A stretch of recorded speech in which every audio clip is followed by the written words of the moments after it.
గత వైసీపీ హయాంలో జగన్ అనాలోచిత నిర్ణయాలు, కమిషనర్ కక్కుర్తి, టీచర్లపై కక్ష ఇలాంటివన్నీ ఆంధ్రప్రదేశ్లో విద్యా వ్యవస్థను నిర్వీర్యం చేశాయి. నాడు నేడు పథకం అంటూ స్కూళ్లకు రంగులు వేసి వేల కోట్ల రూపాయలు స్వాహా చేశారు.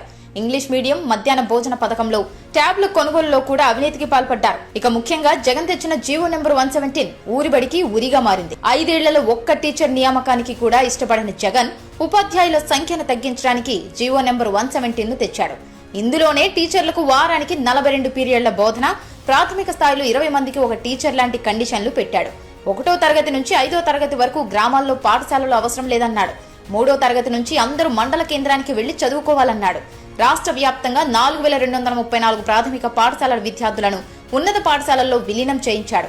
3, 4, 5 తరగతులను తరలించడంతో 1, 2 తరగతుల పిల్లలే ఆ బడుల్లో మిగిలారు.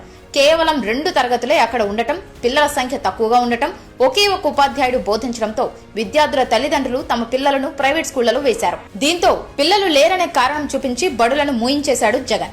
అటు చూస్తే 3, 4, 5 తరగతులు చదివే పిల్లలు 10 ఏళ్లలోపు వారే ఉంటారు.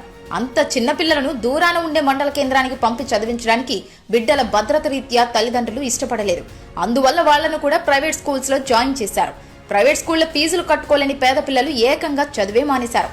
ఇలా జీవో 117 ఎఫెక్ట్ తో 3 లక్షల మంది ప్రైవేట్ స్కూళ్లకు పోతే మరో 2 లక్షల మంది బడులు మానేశారు. ఇలా చదువుకు దూరమైన పిల్లలలో బీసీ, ఎస్సీ, ఎస్టీ, మైనార్టీల వారే ఎక్కువ. మరోవైపు 32,000కు పైగా ఉపాధ్యాయ పోస్టులకు కోత పడింది. అందుకే జీవో 117 రద్దు చేయాలంటూ ఆనాడు ప్రజా సంఘాలు, ఉపాధ్యాయ సంఘాలు ఆందోళన చేశాయి. ప్రజలకు మద్దతుగా నిలిచిన తెలుగుదేశం పార్టీ కూడా జీవో 117 రద్దుకు డిమాండ్ చేసింది. ఈ క్రమంలో యువగళం పాదయాత్ర చేసిన నారా లోకేష్ గారికి వినతులు వెల్లువెత్తడంతో తాము అధికారంలోకి రాగానే జీవో 117 రద్దు చేస్తామని హామీ ఇచ్చారు.